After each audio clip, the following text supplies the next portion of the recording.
E aí pessoal, beleza? Chegamos à nossa última aula sobre conceitos fundamentais. A gente vai ver um negócio muito legal aqui agora. Deixa eu falar um pouquinho. A gente falou na última aula, né, sobre esse negócio do estado de equilíbrio, né? E agora a gente vai entrar na última parte. A gente falou um monte de propriedades aqui agora e eu queria só deixar remarcar isso com vocês, que a partir do momento que você define duas propriedades, eu adoro essa definição. Eu vi um vídeo do professor Paulo Seleguin da USP de São Carlos. Ele falou assim: olha, você definiu duas propriedades em termodinâmica, é como se você tivesse marcado um GPS. Você falou latitude e longitude, você consegue identificar o estado desse sistema, você precisa só de duas.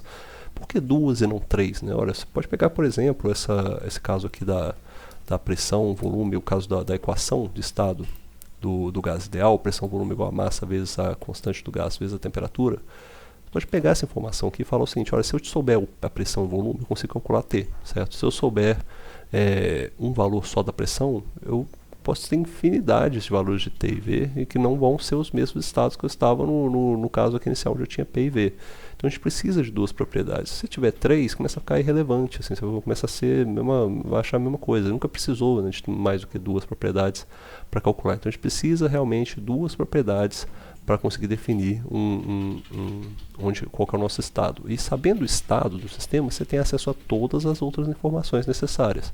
Por exemplo, para uma substância pura, a equação de estado pode ser, a equação do estado ela pode ser definida dessa forma aqui, ó, que ela diz que qualquer estado ela é definido em função dessas duas propriedades dentro dessas aí, ó, que você tem, por exemplo, que seria a pressão, o volume específico, a temperatura, e apareceram três novas aqui, ó, que a gente não tinha falado ainda, que é essa da energia interna, a entalpia e a entropia. A energia interna eu vou deixar para falar na próxima aula, que a gente vai chegar, começar a falar depois, né, a gente começar a falar da primeira lei. Lá eu falo de energia interna.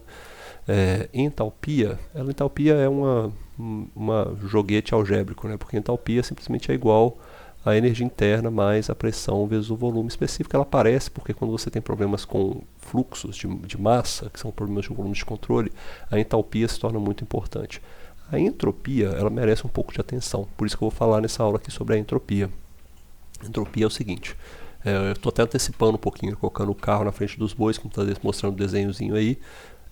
O que é exatamente a entropia? Olha, a energia interna, a gente viu pelo nome que ela é uma forma de energia. A entalpia, bom, aqui não precisa fazer nenhum mistério para vocês. A entalpia é uma energia interna somada com o PV, que a gente já viu já na nossa derivação, que o PV é uma forma de trabalho. Então, trabalho é energia, então também é energia. Então, minha entalpia também é energia. Não tem nenhum mistério nisso aí. A entropia não é tão fácil assim de definir. A entropia era um negócio que foi estudado mais ou menos para se definir, ela é usada para definir um nível de desordem das coisas. E eu adoro essa definição, porque ela é muito filosófica também. Como é que a gente define, na verdade, o estado de um sistema? O Boltzmann se debruçou sobre isso durante muito tempo. Ele queria muito entender como definir um estado das coisas. E o Boltzmann definiu que o estado de um sistema é uma medida do número possível de arranjos possíveis dos estados das partículas individuais, para cada partícula individual de um sistema, em acordo com as suas características macroscópicas. Ou seja, o que ele está querendo dizer? Se você quiser definir um sistema, você vai ter as características macroscópicas dele, mas elas são definidas porque você tem um certo número de possibilidades de arranjo das coisas, sabe? De arranjo das partículas com relação à sua posição e velocidade. O Boltzmann, ele gostou tanto dessa definição dele, que a fórmula que ele usou para definir isso, né, que é a definição de entropia, essa fórmula que está mostrada aí, nesse murinho, né, e esse murinho aí é justamente a lápide do Boltzmann, lá em Viena, onde ele faleceu, né, e enterraram ele lá. E está escrita na lápide dele, ao invés de deixar uma declaração, amem uns aos outros, né, um abraço à minha família, Boltzmann, grande amigo, sentiremos saudades, ele botou a equação que ele fez na lápide. Está lá, é a equação que define o estado, né, que na verdade depois ficou conhecida como esse S aí, que ele nomeou de S por causa de estado, né, talvez estado é uma coisa lá em alemão, com S também, mas o S aí acabou virando esse S da entropia, né? Justamente como se define essa possibilidade de arranjos possíveis. Quanto mais desarranjado um sistema, mais desordenado, mais possível é você ter esse número de possibilidades, né? E se você tiver um sistema muito organizado, menos possível é você ter esse arranjo de possibilidades. Então, assim, é uma relação mesmo que te diz quantas possibilidades o seu sistema tem de arranjos de posições e velocidades, por exemplo. Bom, vamos entrar nessa definição explicando um pouco o que a gente acabou de falar também na última aula sobre essa questão do estado de equilíbrio. A gente sabe que se a gente conseguisse medir todas as posições e velocidades de todas as partículas de um sistema, a gente consegue fazer essa função de densidade, de probabilidades das velocidades, e a gente sabe que essa função vai sempre atender para um gás ideal, atende a lei de Maxwell-Boltzmann. Bom, a entropia ela é uma representação que sai disso daí. A entropia é uma propriedade do sistema, assim como energia, assim como pressão, assim como temperatura. Eu tenho entropia, você tem entropia, todo mundo tem entropia. As salas da nossa idade tem entropia, o ar tem entropia, o mar tem entropia, todo mundo tem entropia. A entropia é uma propriedade que representa algo diferente dessas, porque se a temperatura está relacionada ao movimento da energia cinética, da cinética das partículas, a pressão também, né, essa troca de quantidade de movimento com a parede, você tem massa também que é uma propriedade, você tem entalpia que já é energia, tem a energia interna também. A entropia era uma propriedade que representa essa desordem, a medida de ordem e desordem do sistema. Ou seja, e o pior foi que o Boltzmann descobriu isso aqui. Na verdade, esse foi os achados de Boltzmann, foi descobrir isso aqui, que em todos os processos naturais, não estou falando de processos de engenharia, por exemplo, que você está fazendo uma geração de potência, um ar-condicionado, um resfriamento, não é nada disso, estou falando de processos naturais. Você, por exemplo, pegar um cubo de gelo e botar ele aqui fora, com a temperatura externa mais alta do que ele, o que vai acontecer com esse cubo de gelo? Vai derreter. Todos os processos naturais que existem no universo sempre tendem de uma baixa entropia para uma alta entropia. Isso quer dizer exatamente o que está escrito aqui. As coisas vão tender de uma menor desordem para uma maior desordem. Parece uma coisa meio apocalíptica, né? Você está falando assim, olha, o mundo vai tender a maior desordem. É verdade, é isso mesmo. Parece que as notícias que a gente vê no jornal não estão tão erradas. Está tudo tendendo a desordem mesmo. Mas é a desordem termodinâmica também. Tem vários cartoons, né? É muito usado. A entropia é um conceito tão legal que ela é muito usada em artes. Esse desenho que tem aqui, ó, da entropia, por exemplo, vai mostrando essa entropia que você começa a escrever organizada, ela vai meio que sumindo assim com o tempo. É uma representação visual da entropia. Isso é muito legal, né? Porque é usado em artes, é usado em cinema, é usado em livros, tem vários conceitos de entropia entre várias coisas, né? Esse desenho aqui que está da entropia e desaparecendo a palavra, você pode ver muitas camisas às vezes com esse desenho na rua, assim, você vê, eu via, né, quando eu estava na faculdade, mas você vê às vezes essas coisas, assim, aí é usado em cartoons, por exemplo, vocês podem ver esses cartoons aqui que estão falando piadinhas, né, com a entropia, né, um laboratório de física fala assim, ó, não vou limpar o laboratório porque vai contra a entropia, né, a entropia tem que crescer, tá tudo sujo é porque tem aquela culpa da entropia. O criancinha brincando, normalmente na aula eu passo com mais calma, mostro para os alunos, fica debatendo a coisa para eles verem que tem uma graça nessa história, sabe? Que essa questão de aumentar a desordem das coisas, né, é bem interessante. Até esse aqui eu gosto muito, só que fala que está convidando para um seminário sobre entropia. Você começa a ler, dá para você entender, mas no final está tudo bagunçado, você não entende mais nada, né? Porque assim, a entropia já tomou conta, já está tudo uma desordem, você não consegue entender mais nada do que está acontecendo. Bom, e como o Boltzmann descobriu que todos os processos naturais vão tender a essa desordem, o que acontece se você quiser fazer um caminho contrário? Você tem que fazer algo que não seja natural. Você vai ter que, por exemplo, esse cartoon aqui é ótimo, é só o menininho está no quarto dele, o quarto dele está todo sujo, a mãe chega e fala, pô, esse quarto está todo bagunçado, e fala assim, é culpa da entropia. Se esse menininho aqui quiser fazer o caminho contrário, sair da maior desordem e ir para a menor desordem, o que ele tem que fazer? Ele vai ter que trabalhar, né? Vai ter que juntar as roupas, vai ter que colher o lixo, vai ter que juntar as coisas. Ele vai trabalhando e vai fazendo elas voltarem para o estado de maior ordem. Para que isso aconteça, você vai ter que jogar trabalho. É justamente isso que acontece, né, na realidade. Assim, se você quiser fazer com que algo vá ao contrário da ordem natural, você tem que gastar um pouco de energia. Por exemplo, você vai ter que gastar a sua energia para fazer isso, né? Por exemplo, a gente está num ambiente que está quente. Você liga um ar-condicionado para ele ser resfriado. Para você abaixar a temperatura, para você fazer o caminho, né, de que o calor passe do seu ambiente aqui agora para um lugar de fora da sala que está ainda mais quente, você gasta um trabalho, você vai acabar gastando energia para isso. Você vai gastar, você está indo contra a ordem natural, né, que seria o calor vindo mais quente para o mais frio. Agora você está fazendo um reservatório frio aqui na sua sala com ar-condicionado, jogando o calor daqui para lá para fora. Então, assim, você está contrário da ordem natural das coisas. Esse contrário vai te fazer gastar uma energia. Você tem que gastar um trabalho para fazer isso, o trabalho do ar-condicionado, o trabalho do compressor do ar-condicionado. Então, isso tudo está relacionado, sabe? Essas coisas estão meio linkadas, assim, essas limitações físicas reais. Mas, no fim, independente do que você faça, isso, assim, mesmo que a gente consiga fazer localmente uma diminuição de entropia, né? Você vai gastar um trabalho para ir contra a ordem natural das coisas, você pode às vezes por numa análise ali você obter uma certa diminuição de entropia, mas o custo de você fazer com que algo diminua a entropia vai fazer com que você gaste um trabalho e esse seu trabalho eventualmente vai gerar mais entropia do que você conseguiu recuperar. É impossível você fazer um processo em que você consiga, no geral, não acabar aumentando a entropia. Ou seja, você pode ter um processo que você vai realmente diminuir a entropia. Você pode, por exemplo, eu posso resfriar a água que virou a água que agora que saiu de gelo e virou líquido, eu posso colocar ela de novo na geladeira e ela vai eventualmente congelar de novo, ou diminuir a entropia daquele bloquinho de água, mas o custo da refrigeração, do processo de refrigeração, vai gerar mais entropia do que a entropia que eu recuperei congelando a água. Então sempre tem esse processo, isso é uma lei da natureza, porque há um processo de geração de entropia.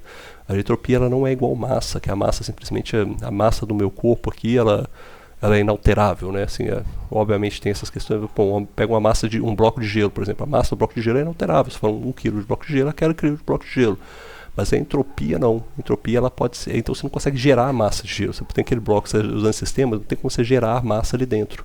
Mas a entropia não. Se você faz um processo, se tem uma entropia ali naquele bloco de gelo, dentro de algum processo a entropia pode ser gerada. Então ela vai sendo gerada. Todos os processos naturais geram entropia também, né? Vão acabar causando entropia. Os processos não naturais de engenharia geram entropia também. Então tudo isso tem essa questão de gerar entropia. A entropia sempre vai aumentando.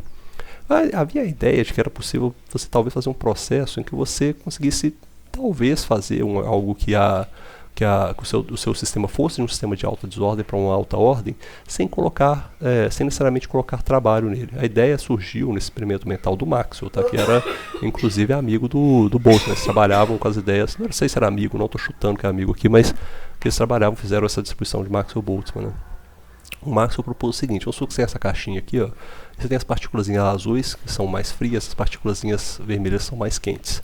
Se tem esse demôniozinho aqui de Maxwell, que ele simplesmente consegue saber, toda hora que está chegando uma partículazinha fria, ele quer separar ela para um lado frio, ele deixa ela passar, e toda hora que chega uma partículazinha quente, que vai passar para o lado frio, ele vai e fecha, não deixa passar. Ele fica controlando essa tampa aqui, para não deixar passar, para separar um de um lado para o outro. Esse demoninho vai trabalhando a vida inteira aí, uma hora ele vai conseguir chegar aqui, ó. Ele não está colocando trabalho nenhum, ele está simplesmente deixando a partícula passar ou não, e no final ele vai conseguir separar, depois de um tempo infinito, aí ele vai conseguir separar tudo que ele quer frio de um lado e tudo que ele quer gelado de um outro, e tudo que ele quer quente do outro. Ou seja, ele separou sem executar nenhum trabalho. Parece até que ele conseguiu executar isso aqui sem nenhum trabalho, né? Porque ele simplesmente não está executando trabalho sobre as partículas, está simplesmente selecionando as que vão passar ou não.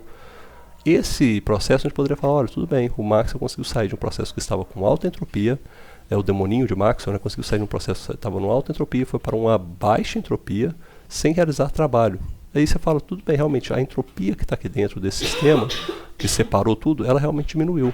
Mas a entropia gasta pelo demoninho de Maxwell para pensar a hora que ele tem que fazer, tirar, virar e tal, a hora que vai passar, a hora que não vai passar, o exercício dele de mexer essa plaquinha, também vai gerar entropia. Então assim, esse processo acaba sendo assim, que você diminuiu a entropia do sistema, mas se você considera o sistema com o demoninho de Maxwell, ele acaba produzindo mais entropia do que ele recuperou ou diminuiu, né, só no sistema ali da caixa, tá?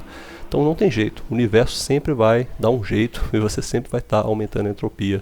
Não tem como fugir disso, infelizmente aí não tem jeito.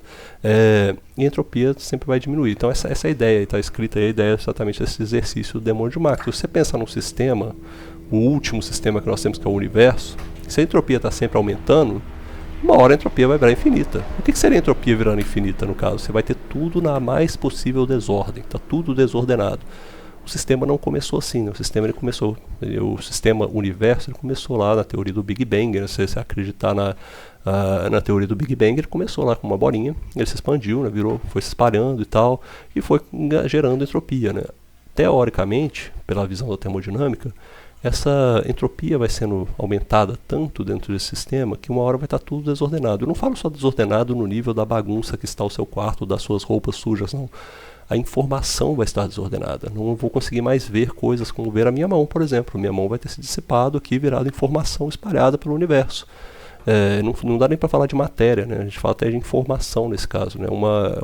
A matéria deixou de existir, já vai ser um estágio em que a entropia já está tão alta no universo que você não consegue mais ver nenhum processo natural acontecendo, como esses processos que vão, né, de uma baixa entropia para uma alta entropia. Os processos naturais deixam de existir.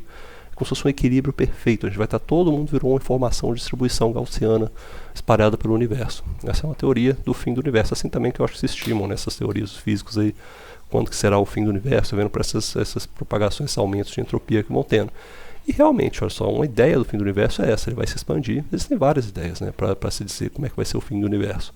Uma delas é essa aqui, ó, que o universo ele vai crescendo, né, crescendo, se expandindo, chega numa hora que ele vai subindo até um final e ele vai se rasgar.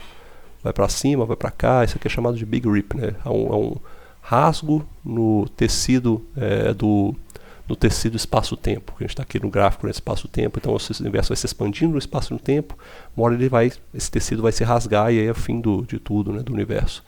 Uma outra teoria que também é aceitável é que a partir de um certo ponto aqui o universo vai voltar, cair aqui, ó, vai se concentrar de novo em uma bolinha, novamente como era no Big Bang, isso aqui é chamado de Big Crunch. Ou seja, toda a informação ela vai se expandir até um ponto em que ela vai chegar e vai começar a se contrair de novo, né? Até voltar a ser tudo que era lá no Big Bang, voltar tudo aquela uma informação contraída ali dentro de um único local no espaço. A outra possibilidade, que é a possibilidade que os termodinamicistas gostam, é falar o seguinte, ó, chegar num ponto aqui que não vai mais ter o que fazer, você não consegue mais gerar trabalho nem nada, e o universo simplesmente vai parar de existir. Você não tem mais nenhuma variação. Esse universo aqui é chamado de Big Two. Ao final, ou seja, aqui você gerou tanta entropia que não tem como você fazer mais nada. Então não tem como mais ter nenhum processo natural que converte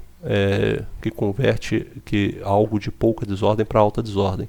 E você também não consegue, de maneira alguma, tirar trabalho de nada para fazer com que ele vá de uma desordem muito alta para uma desordem mais baixa, porque você acabaria aumentando a entropia novamente. Você chegou no limite de entropia do universo. Isso aí está relacionado, né? Mas parece que a gente fala que falando a entropia vai aumentar, mas como é que eu acho o limite da entropia então? Como é que eu acho o limite último da entropia? A entropia vai aumentar até quando? Quando que eu sei que o universo acabou, quando que eu sei que ele não acabou? Na verdade isso está relacionado a outra coisa, porque a entropia ela aumenta e ela não vai chegar ao infinito, a gente não sabe o que é infinito, né? Mas ela vai chegar a um limite, esse limite na verdade é dado por uma outra propriedade, esta sim é destruída, esta propriedade ela é destruída, a gente sabe que quando ela chegar a zero você não consegue mais realizar trabalho. O nome dessa propriedade é exergia, vou até botar o nome dela aqui, ó. Vou trazer esse nome aqui agora. Aqui, ó. Exergia. Vou botar isso em verde. Eu vou trazer ele para cá, ó. Olha só, no momento que você chegar aqui que a exergia for igual a zero, essa exergia ela nada mais é do que essa propriedade que diz para a gente a quantidade de trabalho que está disponível, que você pode usar de recursos do seu sistema para gerar trabalho. E essa exergia, à medida que a entropia aumenta, a exergia diminui. Então elas são contrárias, né? Quando começa a aumentar a entropia, você está destruindo a quantidade de trabalho possível que você pode fazer. Quando chegar no limite em que a exergia for zero, você não consegue mais executar trabalho, justamente esse Big Two.